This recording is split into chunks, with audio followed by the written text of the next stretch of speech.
The Galactic Council's Grand Chamber, a vast crystalline dome suspended in the heart of a colossal space station, hummed with the quiet intensity of diplomatic procedure. The chamber was a hub of power where representatives from hundreds of different species gathered to discuss the fate of the galaxy, and the weight of each decision made within these walls rippled across entire star systems. It was here that Earth's petition for full council membership was to be judged. As the High Counselor Vex Terra's voice echoed through the vastness of the room, her tone was deliberate, commanding, and full of the authority that came with her 7 arms and violet skin, each shifting in intricate patterns that reflected her self-importance. "Order! Order in the Grand Chamber!" she called, her voice cutting through the murmur of conversation. The proceedings were about to begin. I, Ambassador Krill Nova, watched intently from my observation pod, a privileged position granted by my role as an observer of galactic diplomacy. I was well aware of the significance of this day. The humans, a species I had watched for over 300 cycles, had always intrigued me. Their rapid technological advancements, their unpredictable innovations, and their alarming ability to adapt to every challenge they faced made them stand out as an anomaly. And today, I knew something was different. Today would not be like any other council meeting. The human delegation was seated in their designated section, their appearance far more relaxed than anyone else in the chamber. Trade Minister Bryn Calloway, their chief representative, had an almost bemused smile on her face. It was a look of quiet confidence, and something in the way she carried herself suggested that she was entirely unfazed by what was about to transpire.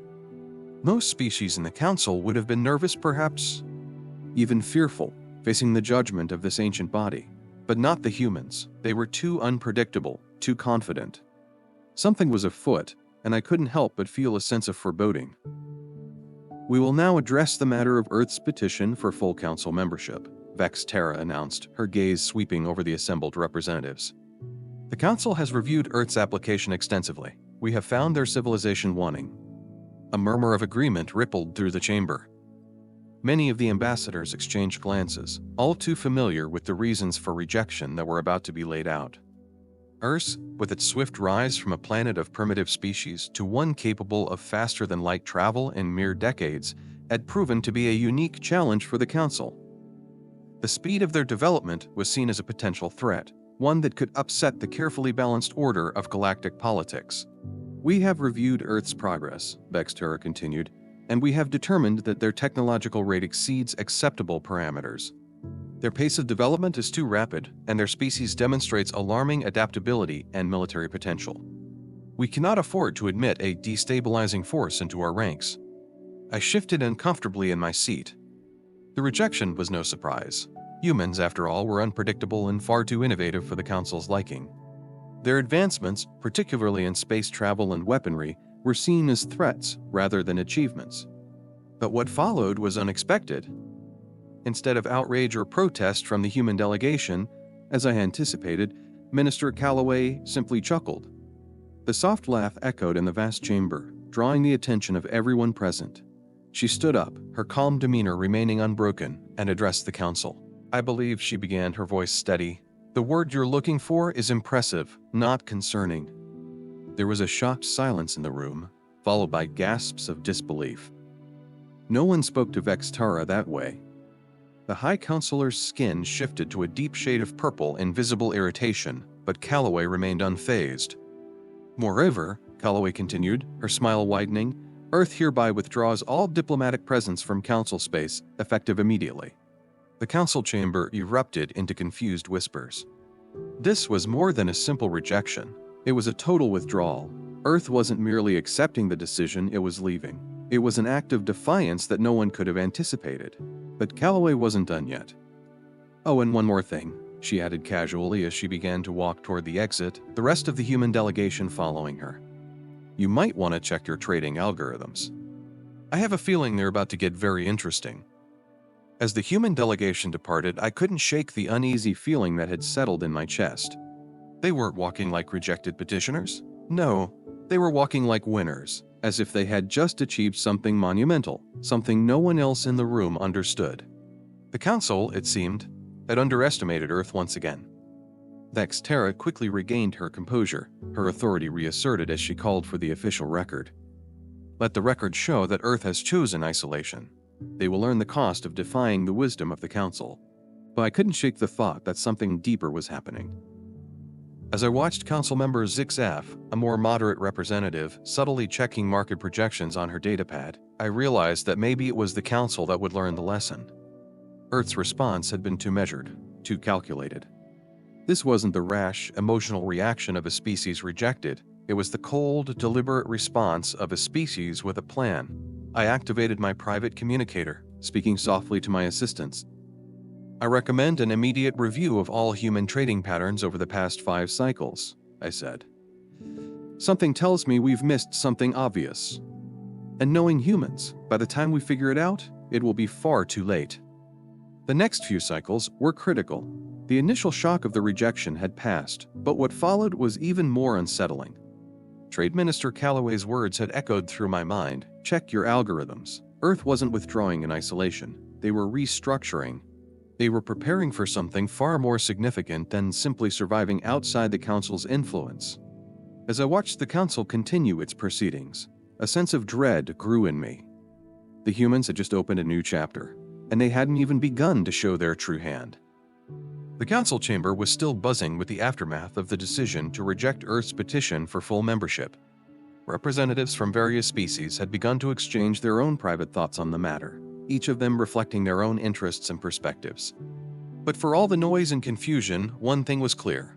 Earth's rejection had not caused the uproar many had expected. Instead of outrage or indignation, there was an unsettling calm, a quiet confidence that seemed to radiate from the human delegation. In the middle of the chamber, Trade Minister Bryn Calloway stood as poised and composed as ever. Her posture was relaxed, her expression a curious mix of amusement and satisfaction. Her earlier words, "Thank you for this enlightening session," had been delivered with a smile that had earned raised eyebrows from the more serious members of the Council, but it was her next words that really caught everyone off guard. "We hereby withdraw all diplomatic presence from Council space, effective immediately." It wasn't an emotional outburst or a dramatic gesture. No, it was delivered in the most casual tone imaginable, almost as if she were offering a polite but firm goodbye. There was no fury, no sense of injustice, just a quiet resolve that made it clear this wasn't a reactionary decision, it was part of a bigger plan. I watched in stunned silence as Calloway and her team, led by her unshakable confidence, began walking toward the exit. There was no sense of defeat in their steps. If anything, they seemed almost eager, like players in a game who had just made their opening move and knew they had the upper hand. I could see the surprise written across the faces of my fellow ambassadors. Some were still processing the magnitude of what had just happened, while others seemed to bristle at the implied insult of Earth's exit. But the human delegation wasn't done. Just as they reached the exit, Calloway turned around, her gaze sweeping across the Council members one last time. Her voice carried across the chamber with a clarity that drew everyone's attention. "Oh, and one more thing," she said, her smile widening ever so slightly. "You might want to check your trading algorithms. I have a feeling they're about to get very interesting." The weight of her words hung in the air long after the doors of the chamber closed behind them. The rest of the Council was left in stunned silence, and I, too, couldn't shake the eerie feeling that had settled over me. It wasn't that Earth had just been rejected, it was that Earth didn't seem to care. Their response was too measured, too confident, and it was clear that this wasn't the end of the story. It was merely the beginning. As the chamber returned to a state of uneasy quiet, I couldn't help but think back to the subtle but deliberate nature of Calloway's words. In the days that followed, the Council's attention remained fixated on Earth's sudden withdrawal. But what was truly unsettling was how little the humans seemed to mind. They weren't protesting their rejection, they were taking action. They were already setting the wheels of something much larger in motion, something the Council wasn't prepared for.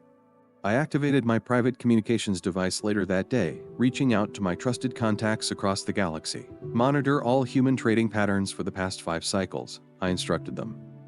"We need to know what they're doing, how they're doing it, and why it's happening so quickly." The next few cycles proved that the Council had made a grave miscalculation. Earth wasn't withdrawing into isolation as we had assumed. No, they were strategizing, and in a way that was both subtle and highly effective. The reports began to trickle in, and what I saw was not the isolated, weak species that some had anticipated, but a rapidly growing and strategically smart entity. Earth had not simply ceased trading with Council-controlled systems. No, they had rerouted it. In the space of a few cycles, human corporations had quietly canceled contracts with most Council worlds, but the trade didn't stop. It simply shifted direction.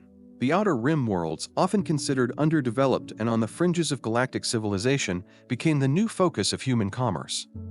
They weren't just building new trade routes.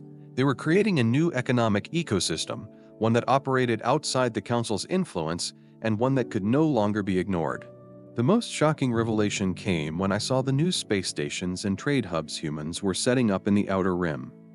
These stations weren't just primitive outposts or temporary trading posts. They were state-of-the-art facilities. They were clean, efficient, and massive in scale. They processed more cargo in a single day than some of the Council's most prominent trade hubs handled in a month. The sheer speed of construction was mind-boggling. How had they done this? I remember the moment I presented this information to the Council. The room erupted in disbelief and dismissive laughter. How could it be? These were supposed to be primitive worlds, the sort of backwaters that the Council had long ignored. There was no way they could have built such advanced infrastructure so quickly. But as I continued to present my findings, the mood began to shift.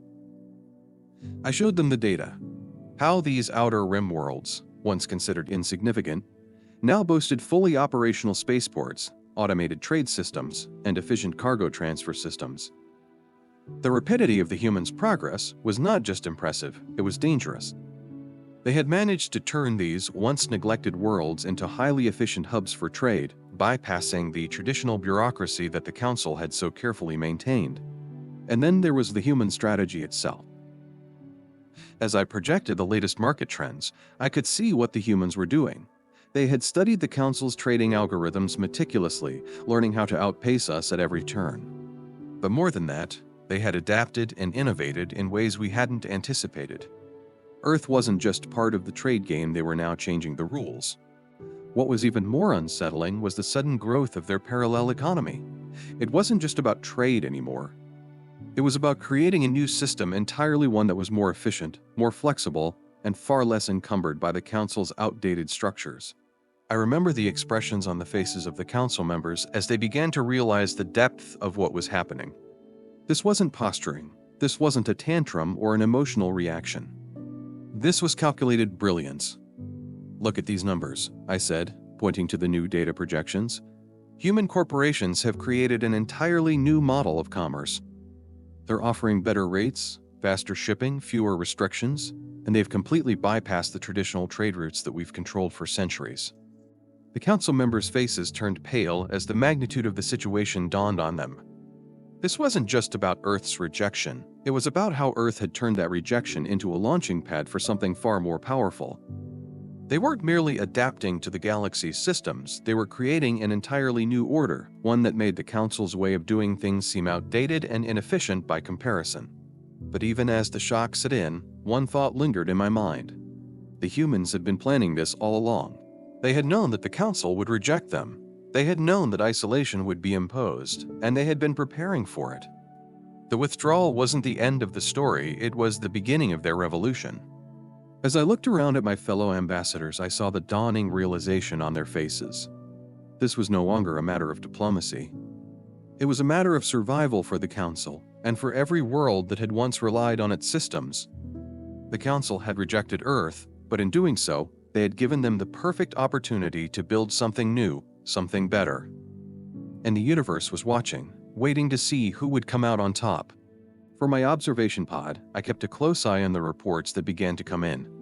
Earth had immediately shifted its focus to the outer rim of the galaxy, where countless smaller and underdeveloped worlds existed. These were the same worlds the Council had long neglected, far from the bright lights of galactic power, left to their own devices.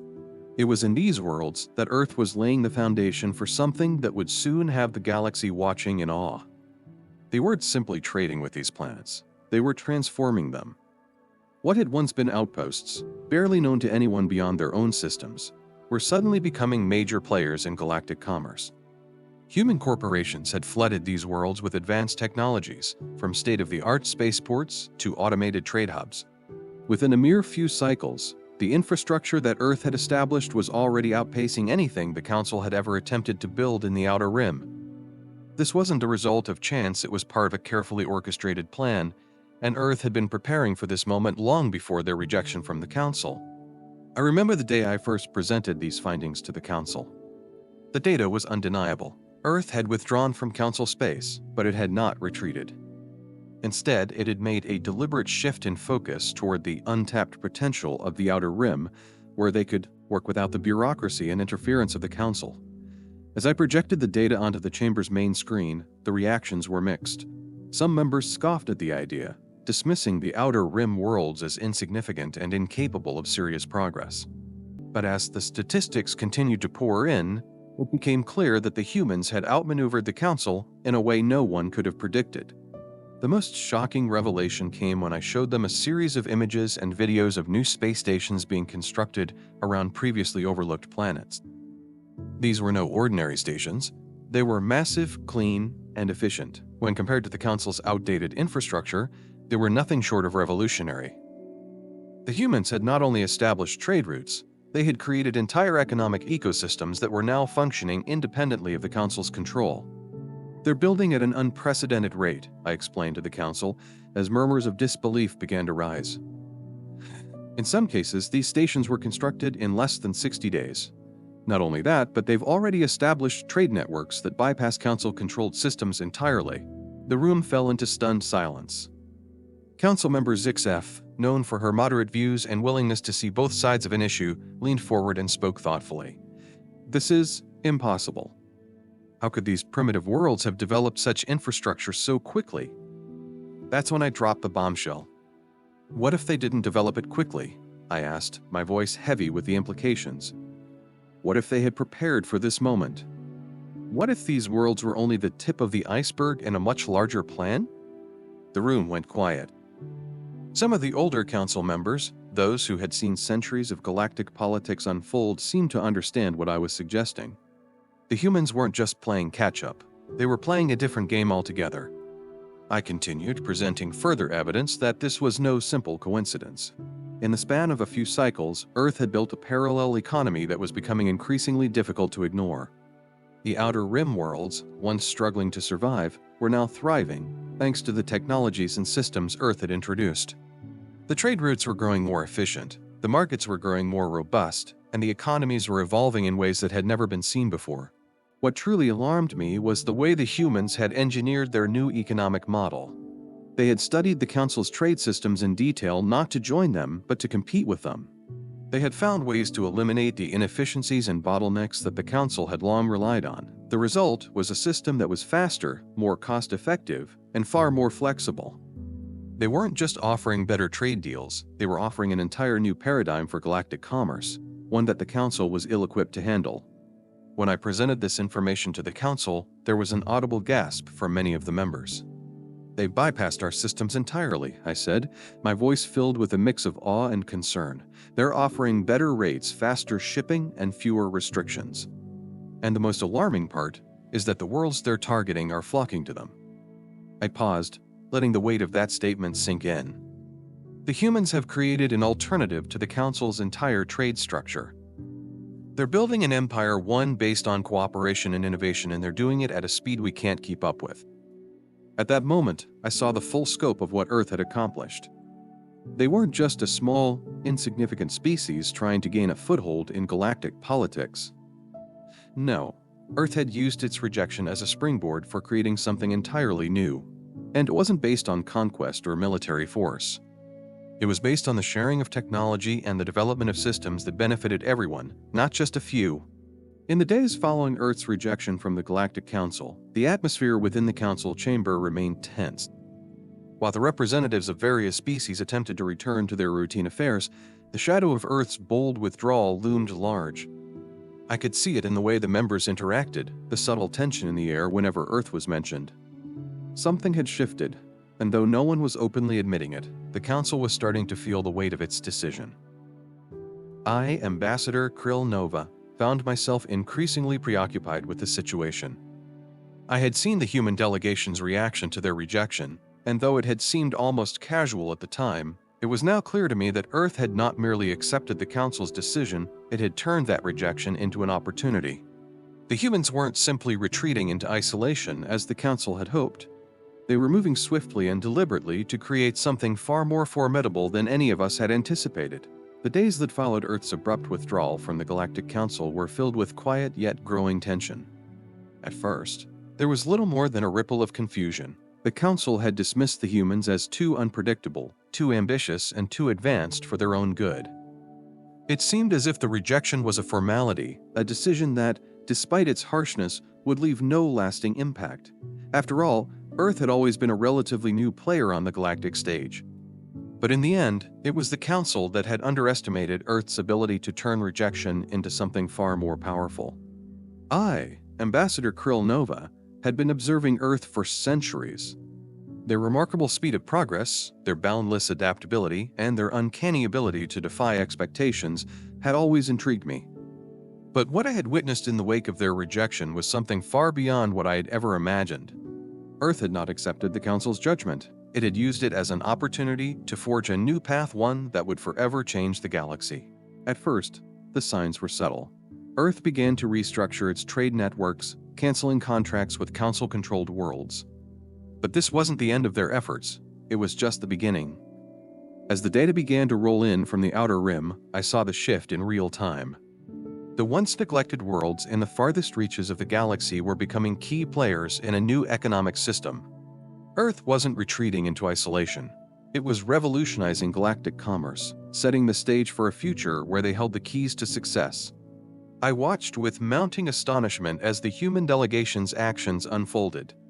They weren't merely cutting ties with the Council, they were forging new alliances with the Outer Rim worlds, offering better rates, faster shipping, and more flexibility than the Council had ever provided. These were planets that had long been overlooked by the Council, considered too insignificant or underdeveloped to be worth investing in. But Earth saw them differently. They saw opportunity. It was clear now that Earth's withdrawal had not been an emotional decision. It had been a carefully calculated move. In a matter of mere cycles, the humans had created a parallel economy that was thriving without the need for the Council's bureaucracy. New trade hubs were established, and advanced technologies were flowing into these once-prone worlds. The humans were not just building trade routes. They were building a network, a system that would function independently of the Council's old systems. I recall the first time I presented these developments to the Council. I had gathered all the evidence charts, images, data projections showing the rapid growth of human-controlled trade networks across the Outer Rim. There was a moment of stunned silence as I unveiled the full scale of what had been happening. Some Council members were slow to grasp the magnitude of Earth's actions. To them, the Outer Rim was a backwater, not a place where major galactic economies could grow, but the data spoke for itself. The human trading stations that had popped up on planets once thought irrelevant were not small, temporary installations. They were large, fully operational hubs. I showed the Council pictures of these space stations, noting their massive scale and impeccable efficiency. When compared to the aging and often inefficient facilities that the Council controlled, these human outposts were breathtaking in their sophistication. The construction of these stations had taken mere cycles, in many cases less than 60 days. And these stations were already handling more trade than some of the Council's most established hubs. The speed at which they've built these structures is unprecedented, I said, presenting the data. But it's not just about the speed. It's about what they've built. These stations are designed to handle massive quantities of trade, and they are bypassing our systems entirely. The room was filled with muttered disbelief. Some of the more conservative members of the Council scoffed, dismissing the idea that these Outer Rim worlds could pose any real threat to the established order. But I could see the skepticism beginning to fade. As I continued, I made it clear, the humans weren't just making improvements in isolated pockets, they were creating an entire new system. A system that didn't rely on the Council's oversight, a system built on efficiency, collaboration, and progress. The humans weren't just competing in the galactic market, they were redefining it. They had studied the Council's trade algorithms for cycles, learning to work around them, improving upon them. The Council had long relied on slow bureaucratic processes that were filled with red tape, tariffs, and inefficiencies. Earth, in contrast, had eliminated these barriers. Their trade routes were faster, cheaper, and far more efficient than anything the Council had to offer. By the time I finished presenting the data, the Council's reaction was mixed. Some still refused to believe the humans had the capability to truly challenge the established order. But others were beginning to see the implications. Zixef, the moderate council member, voiced the concern that had been growing in the back of my mind. They've bypassed us entirely, but more than that, they've created a system that's better than ours. A system that doesn't rely on our outdated structures. How long until other worlds join them? It was a chilling thought. The humans had done something the Council could never have imagined. They had created an alternative. And this alternative wasn't just about trade. It was about governance, economics, and power. The human cooperative was already beginning to reshape the power dynamics of the galaxy. More and more worlds were aligning with Earth, seeking out their innovations and their efficient trade practices. The Council was slow to react, unsure of how to address this new development. We had spent so many cycles building a complex network of alliances, treaties, and trade routes. We had focused on maintaining control over every corner of the galaxy, dictating the flow of commerce, information, and even cultural influence. But now Earth was doing something that threatened all of that. I watched as the Outer Rim worlds, once forgotten and overlooked, now flourished under Earth's guidance. Their economies were thriving. Technologies once thought impossible for these planets were now commonplace. Earth was sharing its innovations freely, not hoarding them like the Council had always done, but distributing them to anyone willing to embrace change. The more I observed, the clearer it became. Earth wasn't just offering better trade deals, they were offering a better way of life. A way of life built on cooperation, innovation, and mutual respect. They weren't isolating themselves, they were isolating the Council.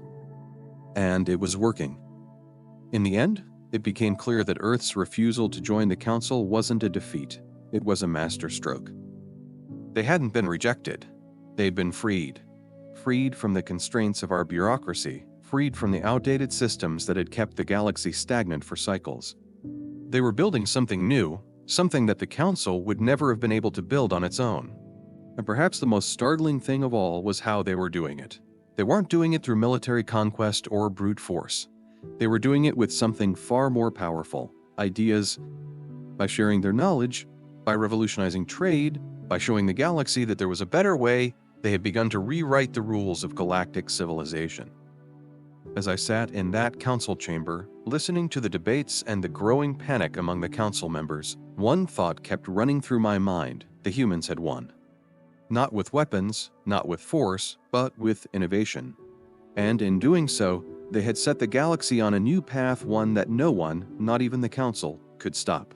In the wake of Earth's abrupt departure from the Galactic Council, a quiet but unmistakable shift began to take place in the farthest reaches of the galaxy. The rejection by the Council, once expected to be a minor setback for the human species, had instead become the catalyst for something entirely new.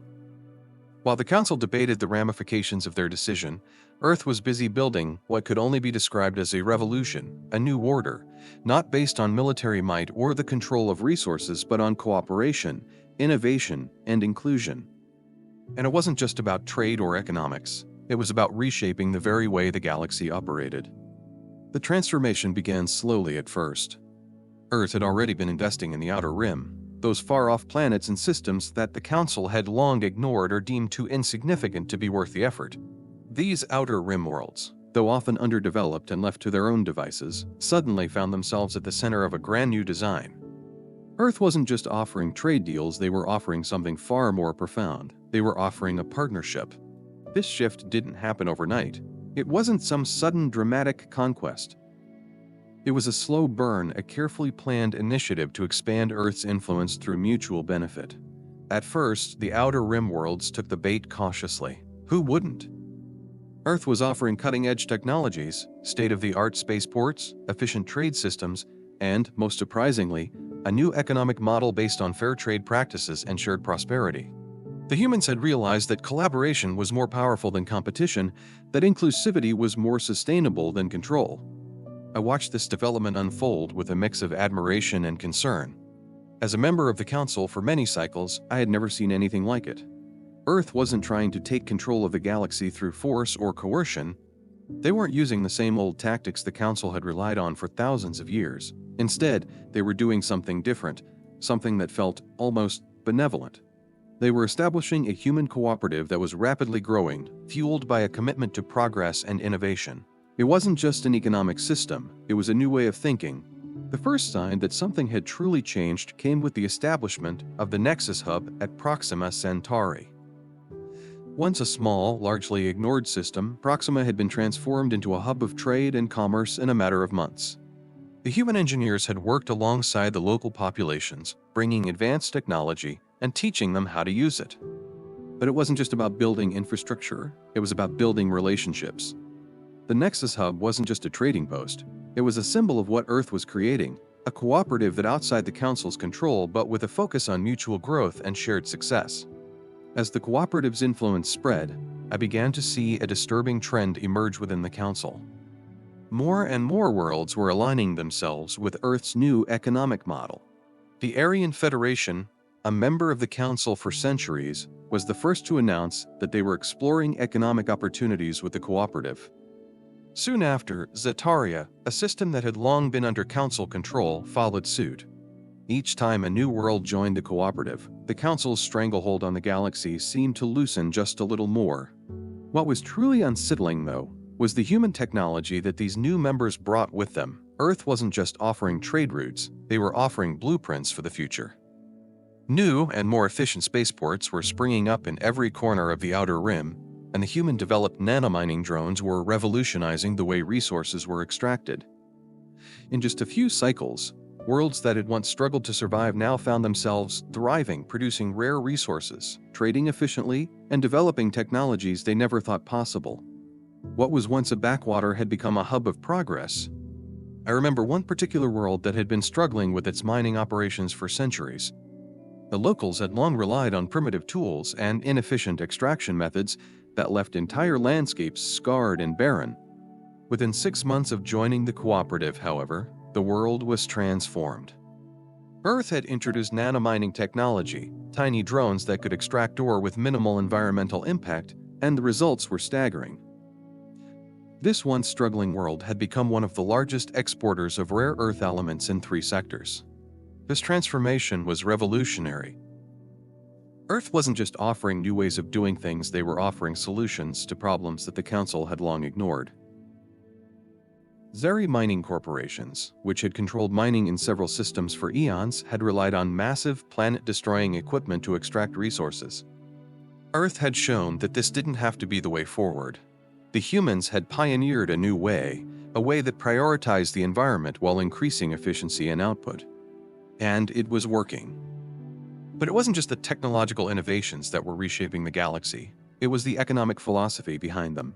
Earth had created a system where everyone benefited. The new cooperative wasn't just a collection of independent worlds. It was a network of interconnected systems, each one contributing to the whole. There were no monopolies, no exploitation, no corruption. Everyone worked together for mutual benefit. This was a stark contrast to the Council's way of doing things. For centuries, the Council had maintained a rigid system of trade agreements and economic hierarchies that benefited the wealthy and powerful, while the poorer worlds were left to struggle. The humans, however, had created something different, a system based on fair wages, safe working conditions, and profit sharing. Every world, regardless of its size or wealth, had a stake in the cooperative's success. As the cooperative grew, the Council's position became increasingly untenable. Zixef, a moderate member of the Council, was the first to openly admit that the Council had made a grave mistake. "We've been too focused on maintaining control," she said in one of the private sessions. "We've ignored the changing landscape of galactic commerce, and now we're paying the price. Earth isn't just competing with us. They're showing the galaxy a better way." This was the moment when the Council began to panic. The Zentari Guild, once the backbone of the Council's military production, had already begun restructuring talks with cooperative representatives. The prestigious Galactic Academy of Sciences had lost nearly half its faculty to Earth's research institutions. Even the Proxima trade route, once the busiest commercial corridor in Council space, now sat nearly empty as more and more traders turned to the cooperative for better deals and more efficient systems. The Council scrambled to respond, but it was too late. Earth had already won. And the most incredible part of it all was how they had done it. They hadn't used force or threats, they had used something far more powerful: ideas. By showing the galaxy that there was a better way, by offering technology and opportunities to those who were willing to embrace change, they had created a new galactic order, one built on cooperation, fairness, and shared prosperity. As the cooperative continued to grow, the galaxy began to change in ways no one had ever expected. Worlds that had once been bound by the Council's outdated systems were now thriving under Earth's model. The Liberation Protocol, which allowed any world to access Earth's faster-than-light communication network, was just the beginning, and the humans weren't stopping there. They had bigger plans, and they were sharing them with anyone who was willing to join. The Council had tried to contain humanity's potential, to keep them in check, but in the end, it was Earth that had rewritten the rules of galactic civilization. And the most profound part of it all was how they had done it, not by defeating their enemies, but by showing them that there was a better way, a way that could benefit everyone, regardless of their size, wealth, or influence. And now, as I looked out at the growing human influence across the galaxy, I realized that this was just the beginning. Earth had shown the galaxy that cooperation wasn't just a dream, it was the future. The day Earth's petition for full membership in the Galactic Council was rejected, no one could have anticipated the series of events that would follow. The Council, in its arrogance, had believed that humanity's rapid technological advancement and unpredictable nature made them too dangerous for inclusion in the galactic order. What the Council failed to understand, however, was that rejecting Earth would not result in their isolation. It would be the catalyst for something entirely unexpected, something that would ultimately destabilize the carefully constructed hierarchy of the galaxy itself. The immediate aftermath of the rejection was one of confusion and disbelief. The Council expected Earth to protest, to demand a reconsideration, or perhaps even to threaten retaliation. Instead, Earth's representative, Trade Minister Bryn Calloway, stood up in the Grand Chamber with a calm, almost amused expression on her face. Without anger, without fear, she simply stated that Earth would withdraw all diplomatic presence from Council space, effective immediately.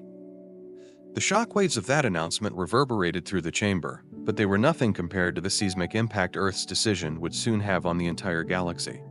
It wasn't long before the first signs of Earth's true intentions began to emerge. Far from retreating into isolation, Earth had simply shifted its focus. The human species, ever resourceful and strategic, wasn't about to sit idly by.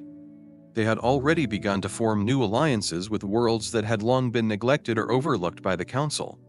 The Outer Rim, those distant and often disregarded systems, became the center of humanity's attention. What Earth had done, in a matter of a few short cycles, was to take control of the galactic economy in a way that no one could have predicted.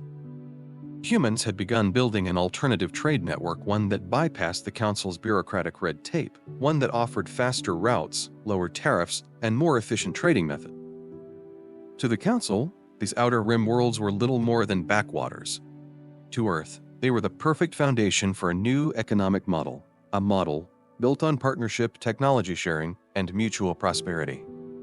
The initial shock of Earth's sudden departure was still fresh in the minds of many Council members when the first major indicator of their success came in the form of the Proxima hub. A world once deemed unimportant and remote, Proxima was rapidly transformed into a thriving center of commerce. The human engineers, with their unmatched ingenuity, had established a state-of-the-art spaceport, complete with automated trade systems, advanced technology exchanges, and nanomining drones.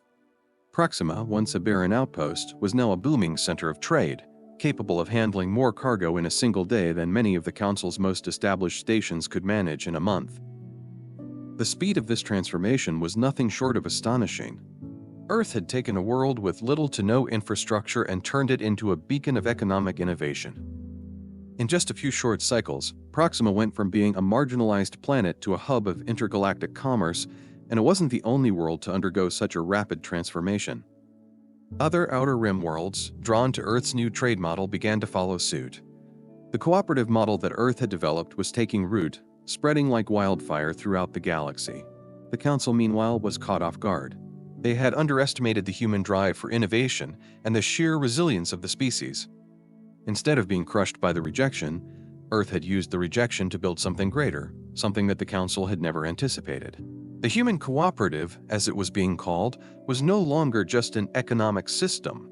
It was a new galactic order, one that was founded on principles of collaboration, mutual benefit, and shared success. And it was gaining momentum every day. As the cooperative network continued to grow, so did Earth's influence.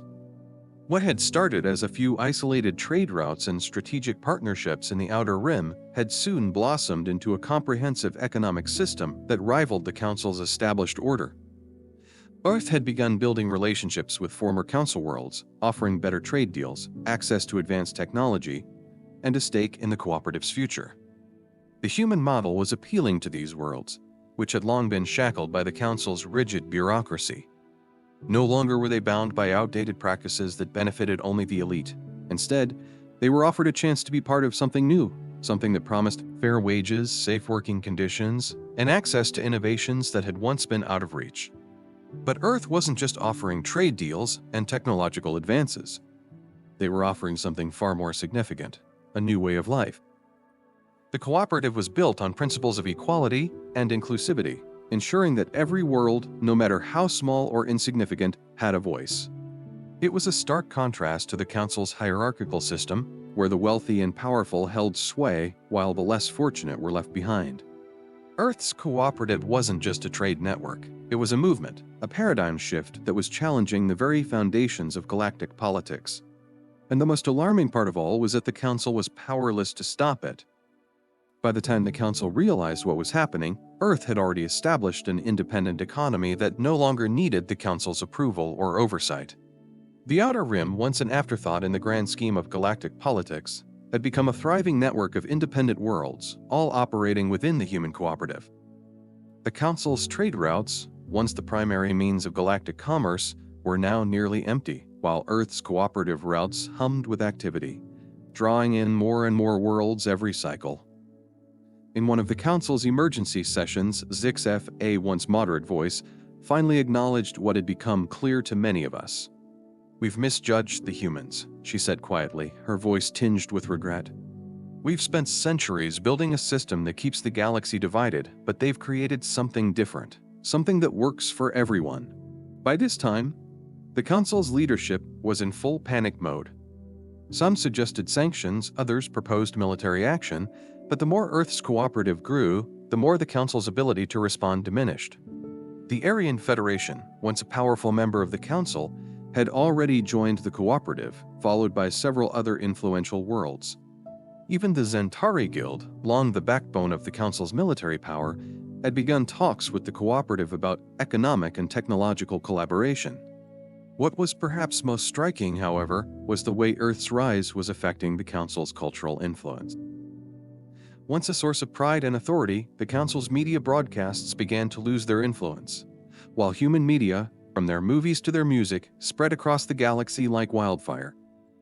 The humans weren't just building a new economy, they were reshaping galactic culture in their image. By the time the Council attempted to block the cooperative's new trade routes, it was already too late. The cooperative had become too powerful, too influential to be easily halted.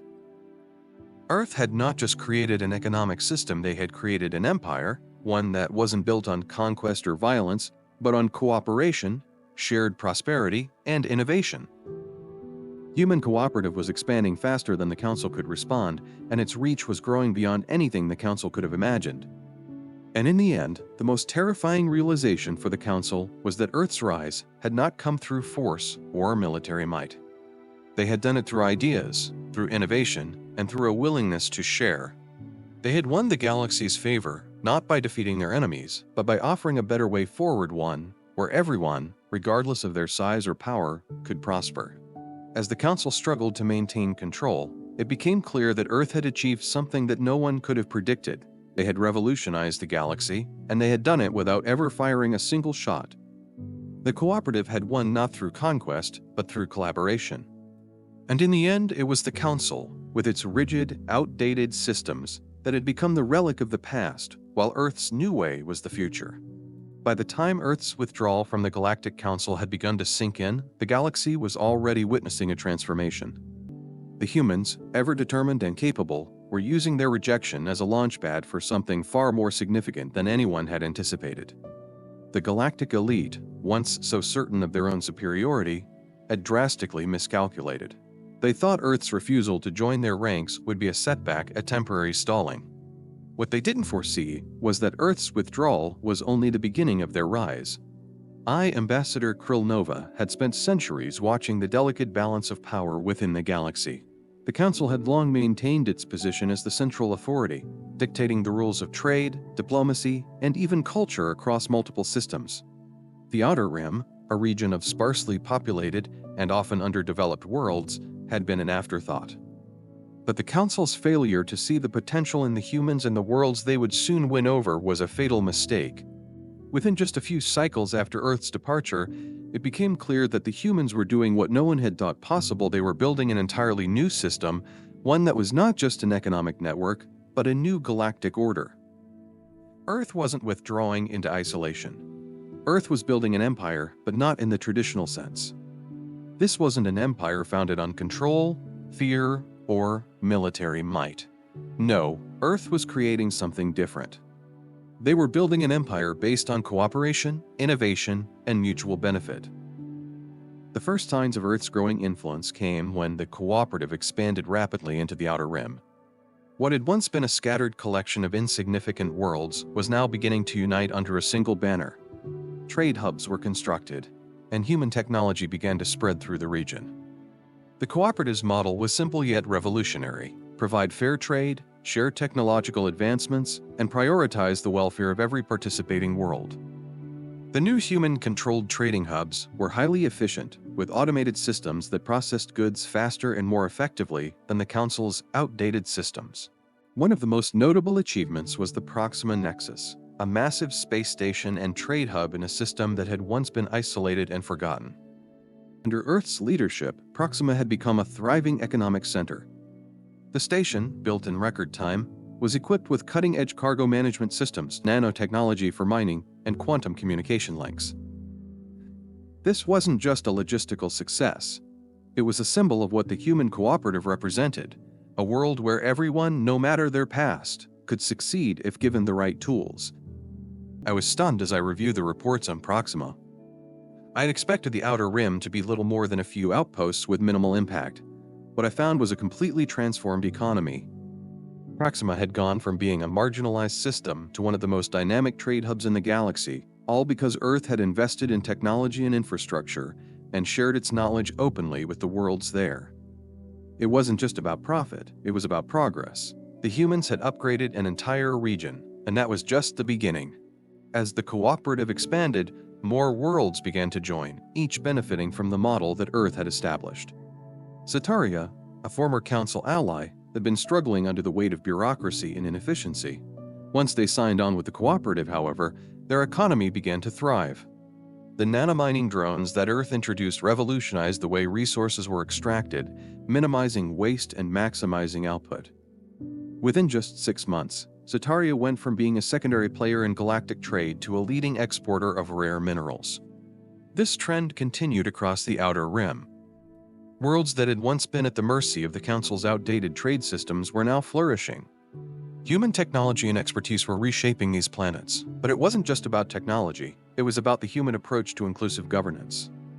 Earth wasn't just sharing their innovations, they were creating a platform for cooperation where every world, no matter its size or wealth, had a voice.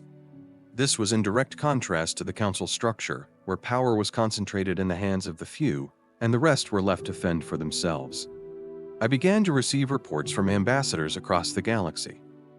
The Galactic Academy, once the pride of the Council, had lost many of its most brilliant scientists and researchers to Earth's burgeoning research institutions. The Zentari Guild, known for its military might, had found itself outpaced in technological development by the human cooperative.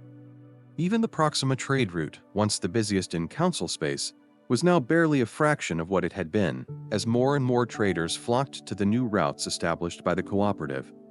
The writing was on the wall, the balance of power was shifting, and Earth's model was becoming the gold standard. But the humans weren't done.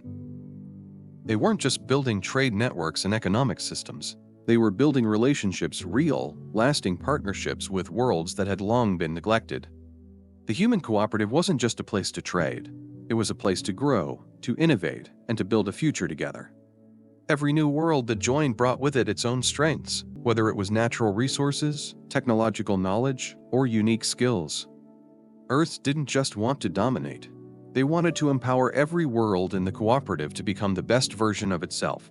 The expansion of the human cooperative had a ripple effect across the galaxy. The Council, once a monolithic institution of power and influence, now found itself playing catch-up. Its leaders, accustomed to making decisions behind closed doors and enforcing compliance through military power, suddenly found themselves facing a galaxy-wide challenge, a challenge that they were ill-equipped to meet. The Council had spent too many cycles maintaining a system that was based on control, restriction, and bureaucracy. Meanwhile, Earth's new system was based on freedom, fairness, and shared progress. As the years passed, the cooperative grew stronger and more influential. The Aryan Federation, one of the Council's oldest allies, was the first to sign an exclusive economic pact with the cooperative. Soon after, the Circean Cluster, once a distant and isolated part of the galaxy, joined as well. Each new addition was a blow to the Council's already weakening authority. Earth's influence spread far beyond the outer rim, touching every corner of the galaxy. The cooperative had become a global force, one that could not be ignored. The most shocking part of all was how the cooperative was built. It wasn't through military force or grand political maneuvers. Earth didn't conquer or dominate the galaxy, it transformed it. The humans had shown the galaxy that the future wasn't about conflict, control, or conquest. The future was about collaboration, innovation, and inclusion. The cooperative was built on these principles, and it was proving to be far more sustainable and successful than the Council's rigid, outdated systems. As I watched the humans rise, I couldn't help but think of the old adage, success is the best revenge. The humans had been rejected, isolated, and underestimated. And yet, they had turned their rejection into the foundation of something much greater, something that the Council could never have predicted. Earth had not only survived, they had thrived, creating a galaxy-wide movement that was fundamentally changing the way things were done. And now, as their influence continued to spread, the galaxy was starting to look very different from the way it had just a few short cycles ago. The cooperative wasn't just a new economic system, it was a new vision for the future of the galaxy. And in that vision, everyone had a place, and everyone had the opportunity to succeed. The Council, with its outdated methods and rigid hierarchy, was being left behind while Earth's new order was on the rise. It was clear now, Earth wasn't just part of the galaxy's future, they were redefining it. When Earth's petition for full membership in the Galactic Council was rejected, many thought it was simply the end of the story, a minor setback for the human species in their long journey across the stars. The Council had dismissed Earth as too unpredictable, too innovative, too dangerous. But what the Council did not anticipate was how Earth would turn this rejection into something far more powerful, something that would ultimately reshape the galaxy's balance of power. In the initial days following the rejection, the Council's decision seemed final, almost triumphant. The galaxy's established powers believed they had taken control of the situation. After all, how could a small, relatively young species like humanity hope to challenge the ancient systems of galactic order? Yet, it was Earth's very unpredictability that became its greatest asset. Instead of falling into despair or frustration, Earth's leaders, especially Trade Minister Bryn Calloway, took a different road. They withdrew from the Council's bureaucratic grasp and set out to build something new, something that the galaxy had never seen before. An empire, not built on force or conquest, but on the foundation of cooperation, innovation, and shared prosperity. From the moment Earth pulled away from the Council, it became clear that they were not retreating into isolation. Instead, they were quietly creating a new galactic order, one that revolved around the principles of mutual benefit and collaboration. The first signs of Earth's true strategy began to emerge as they started to establish connections with the Outer Rim world systems and planets that the Council had long neglected. These were worlds that had been largely left to their own devices, considered too backward or too far removed from the core of galactic power to matter. The Earth saw opportunity where others saw only void. The human strategy was deceptively simple. Instead of simply demanding membership in the Council, Earth began building relationships with these Outer Rim worlds, offering them access to advanced technology, fair trade deals, and infrastructure that would allow them to grow and thrive. Earth's approach wasn't about imposing its will, it was about empowering others, giving them the tools they needed to succeed in the galaxy. What Earth was doing was not creating an empire in the traditional sense. They weren't taking over other planets or systems through force. They were creating a network of cooperation where every world had a stake in the collective success. One of the first major successes of Earth's plan was the creation of the Proxima Hub, a massive space station that would serve as a focal point for trade between the cooperative and the Outer Rim. The Proxima Hub wasn't just a trading post, it was a symbol of the new system Earth was building. The station was built in record time, with human engineers working alongside local populations to build a state-of-the-art infrastructure that could handle not only the flow of goods, but also information, knowledge, and technological innovations. The hub quickly became a thriving center of commerce. What had once been a distant, forgotten world was now a nexus of trade, culture, and collaboration. Proxima's success drew the attention of neighboring worlds, many of which were eager to join the cooperative. Earth wasn't just offering better deals. It was offering a chance to innovate, a chance to join a movement that promised a future of shared prosperity. Over the next several cycles, the human-led cooperative began to grow exponentially. Worlds that had once been struggling under the weight of bureaucratic systems and outdated trade practices now found themselves with access to Earth's cutting-edge technology, from nanomining drones that revolutionized resource extraction to quantum communication relays that made faster-than-light communication a reality. These technologies didn't just make life easier for these worlds, they changed their futures. The impact was profound. The cooperative was about far more than just trade and technology. It was about reshaping the way the galaxy operated. No longer was the future of the galaxy dictated by the whims of an elite few in the Council. Instead, Earth's new model was based on fairness, inclusivity, and collaboration. Earth had created a system where the goal wasn't domination or control, but mutual progress. Every planet and system that joined the cooperative contributed to a growing network that empowered all participants. It wasn't just about economic prosperity. It was about creating a galaxy where every voice mattered, where everyone had a role to play in shaping the future. This wasn't the path that the Council had expected Earth to take. They thought that, isolated and rejected, Earth would fold, retreating back into the shadows of galactic insignificance. What they didn't understand was that humanity had always thrived when faced with adversity.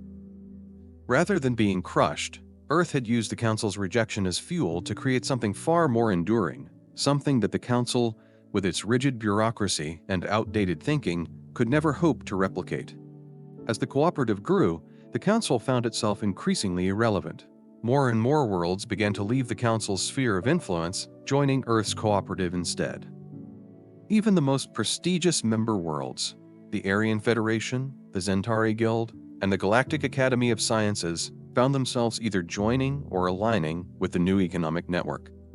The galaxy's center of power was shifting, and Earth was leading the way. What started as a rejection had turned into an unstoppable force for change. And that, perhaps, is the most powerful lesson of all. Earth's greatest strength was its ability to adapt and to find opportunity in what others saw as defeat. The human response to rejection was not one of anger or vengeance.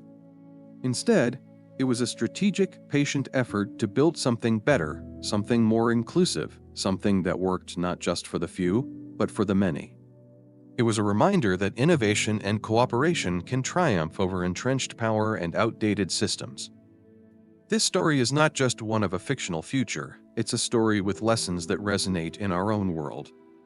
In our modern age, we see countless examples of individuals, communities, and nations facing rejection, adversity, or even failure. But rather than being destroyed by those setbacks, many have used those very obstacles to build something new, something more inclusive, more innovative, and more sustainable. Whether in business, politics, or personal life, the key to success often lies not in avoiding rejection or failure, but in learning from it and using it as a foundation for something better. In many ways, this is the story of Earth's rise in the Galactic Cooperative, not one of conquest or destruction, but one of transformation through collaboration, creativity, and resilience. The message is clear. When we are rejected or told we are not good enough, we have the power to rise up, to adapt and to create something that not only works for us, but also benefits those around us.